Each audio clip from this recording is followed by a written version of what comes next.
Hi, my name's Amanda. I had started an unfiltered grief podcast last year after my son Roman passed away tragically. We are going on 18 months without having him, and a lot has not changed but shifted. And we definitely needed to take a step back from the podcast and just sit with ourselves and get back into the groove of going to work and trying to socialize a bit more. So I am going to make it a priority of mine because it has been such a deep calling to me. And really, when I was in those early days and still, I was just looking for anywhere that would help me feel less alone and that I wasn't the only one going through this. Not that we wish anybody would go through this, but that is just reality. Grief is a part of life. Child loss is not, though. It's not a part of everybody's life, everybody's journey, and everybody's chapter. So you do feel like an alien. There's so many feelings of pain, guilt, love, beauty, hurt, pretty much every emotion that you could humanly possibly feel is engulfed in child loss. What I'm really coming to terms with is that I feel stuck in that same day still. I'm getting stronger. I always say child loss grief, when it's profound, is like becoming a baby. At first I couldn't even walk. I couldn't even sit. I couldn't eat. I couldn't drink. Then I slowly started to stand again. Then I got back in my car and drove. Then I talked to people. It's like becoming a baby again, truly. So now we have been back to work. We're in the flow of things. I'm so much more strong when I see people that I know. I approach people, they approach me. I'm very open. I can talk about anything. And so it's shifted. The pain has not. It can be just like day one. And I feel like as time goes on, we see more and more how much people's worlds go on around us. It's not their loss. But there is some people in your life that you expect to stay with you in this and be with you in this. And there are people that do. Don't get me wrong. We are surrounded with beautiful people, but there is another sense of grief where you also lose people that you loved and that you would have done anything for. But what I'm learning is we have to let those expectations go. Not everybody can join us in this journey. Some people can't even witness this journey because it is so deep, so profound. We are the walking people that we're a walking nightmare, essentially. Like, we are the proof that this happens, this can happen to you, it happens close to home, it happens in your community. But one thing that always will bring me back is that I know, because I spent the first 6 months after my son transitioned just by myself in deep meditation, practicing prayer, searching for answers. And I don't have all the answers, and I would never detour anybody from their belief system. But the answers that have came to me in my life, I know to be true because I've had, like reaffirmations and proof afterwards. So, I'd be like, I really questioned everything and I was like, can this be real? And then there would be something that just would prove it. Like, it would be like, yes, this is real. This is happening. This is a sign.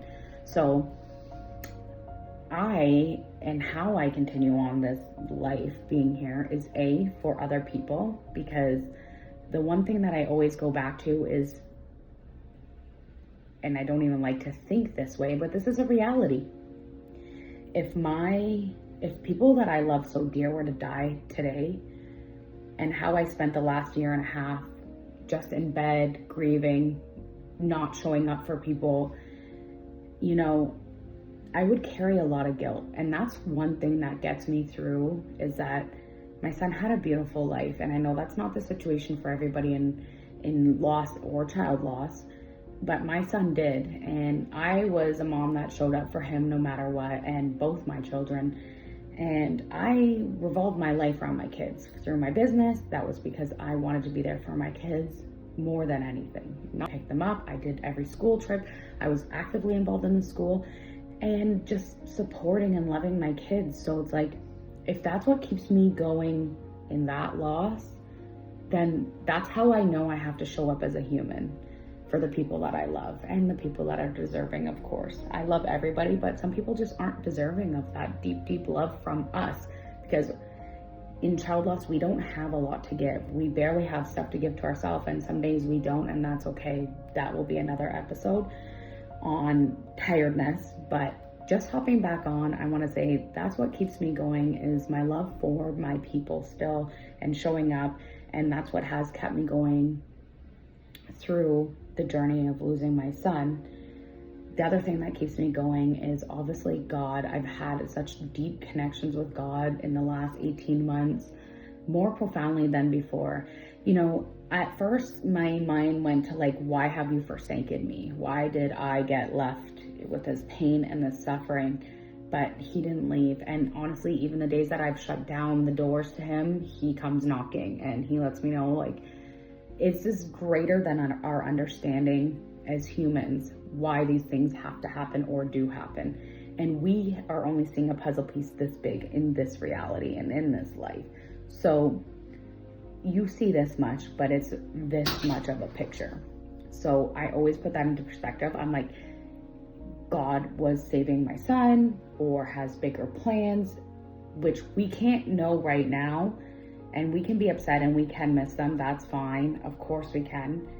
But I choose to see the side of, you know, my son's living in pure paradise and bliss. And every time I connect with my son, which I do, he's happy and he's whole. And he's actually more true of himself than he was here.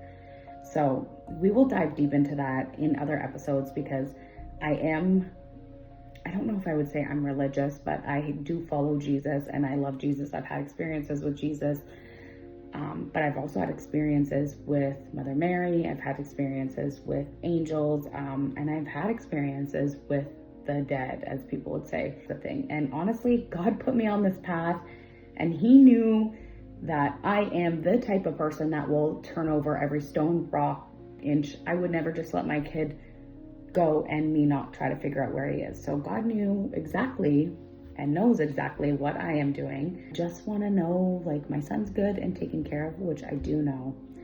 I have a couple people lined up to interview that have lost children, some fresh like me, and others that are years deep. So I'm excited to get back involved in this. Like I said, we did have to take a step back. I just needed to be. I needed to spend time with my grief, spend time with God. I meditated. We've traveled. We did almost a month down south. And it is so amazing to just step away from. And when you do travel, you experience new things, new life, things that, you know, maybe you have experienced with your child, or maybe things that you haven't experienced with them. But the biggest thing for me is, like, people don't understand, we're taking a break from, like, waking up to my son's bed every day, empty room every day. I go to bed to it, I wake up to it. It's heavy, it's painful, it's debilitating. So getting out of the country, it just gives us a little bit of a breathing room. Not that you can really escape grief ever, no matter where you are, but there are some heavier triggers, obviously being home and where he is and lives, and not having him is a big one. Plan to go with this podcast now is I'm gonna hop on here solo. Maybe Ryan wants to join me down the road. I'm not too sure, but we'll see.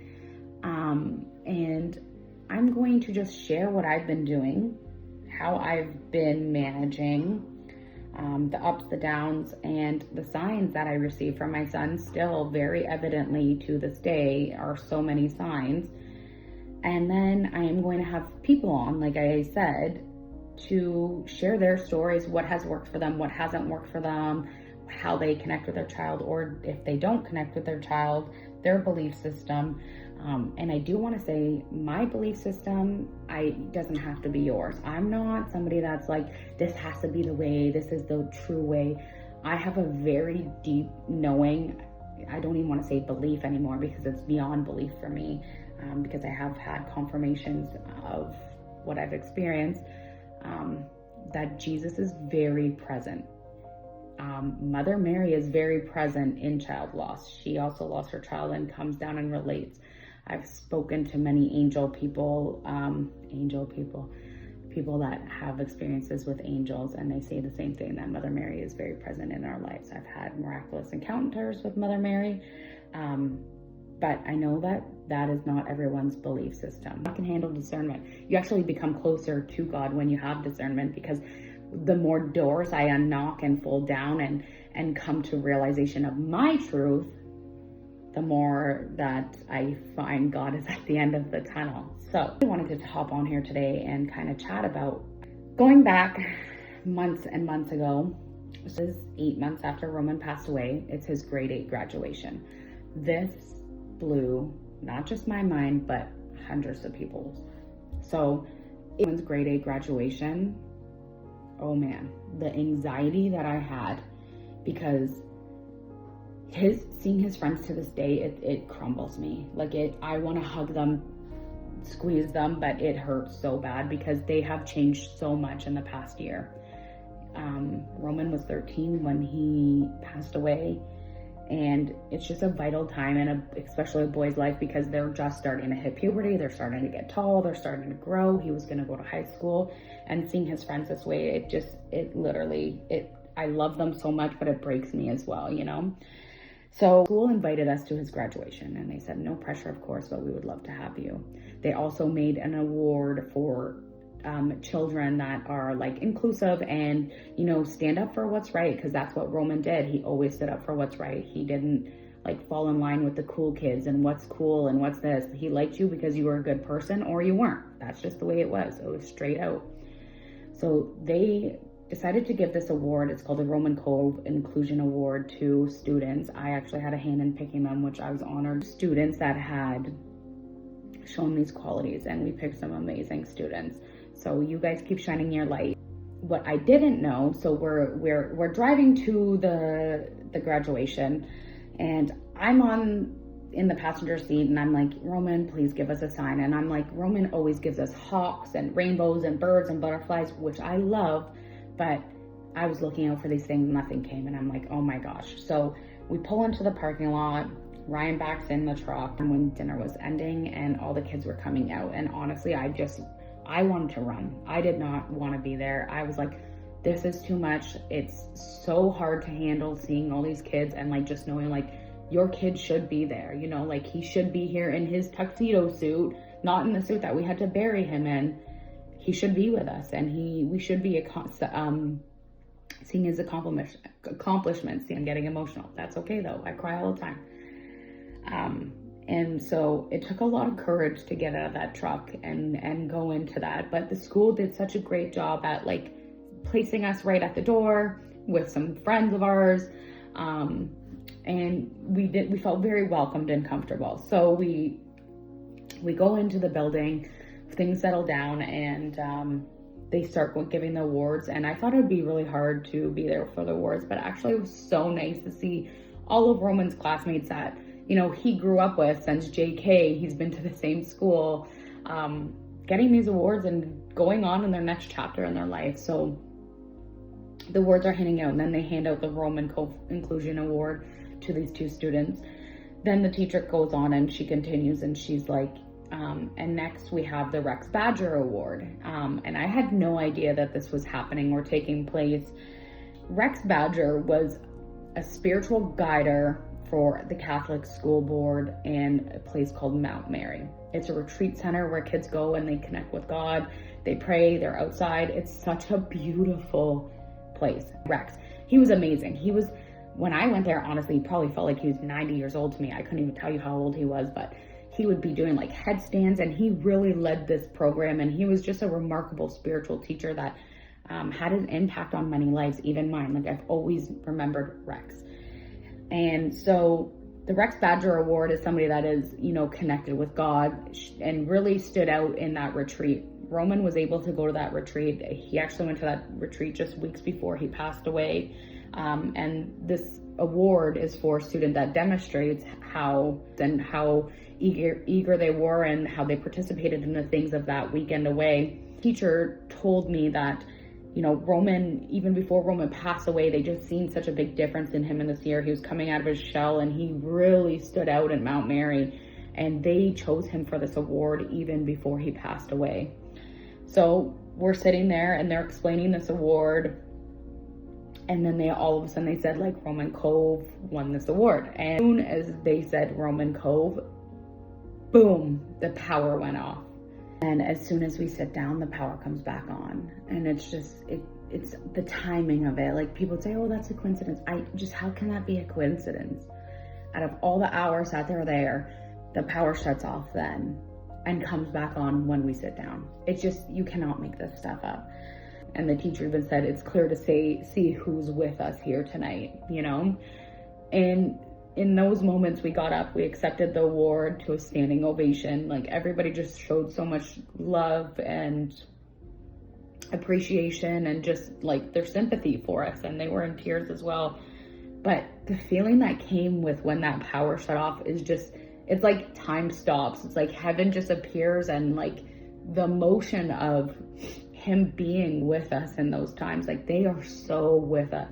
The signs are so evident, and you can't deny when something like that happens in front of 300 people. It's just, I got hundreds of messages saying we were so blessed to be there, because Roman is changing their perspective on life after death, and that there is more. And it was just a beautiful, beautiful experience. So, and then a teacher, one of Roman's favorite teachers of all time, went to us and he goes, I have to tell you something. And I'm like, okay. And he goes, this whole year, we've had a prayer table in our classroom. The kids would pray with this Bible. And he said, I don't know why, but something called me to look at this Bible.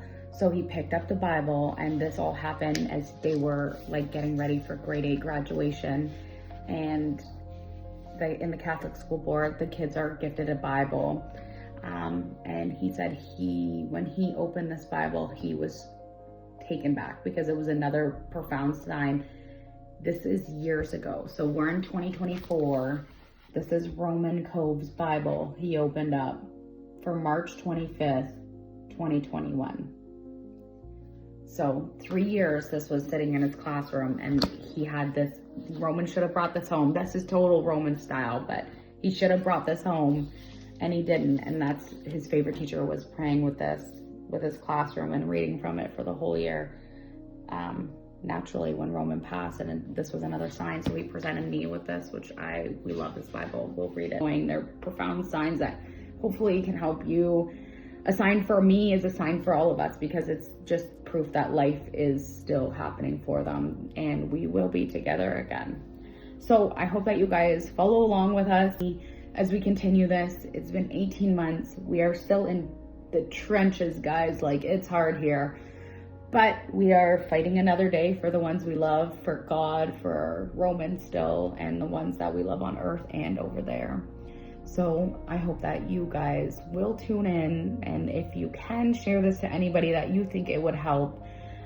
This is not about me, getting likes and shares and all of that, because honestly, I could care less. It's simply because in my heart, it's a calling for me, to an outlet for me. It's me sharing my story and walking through this grief. But it's also, if this can help anybody, I would love that, because I feel alone a lot of the time as well. So yes, this will be the new start. We have 2 people coming on the podcast next week. I'm excited to share their story and their children and their paths. But I hope that you guys will tune in and share, like I said, to anybody that you think that can need it. God bless everybody. Thank you for watching and caring and the support over the past 18 months. And I look forward to doing this more frequently.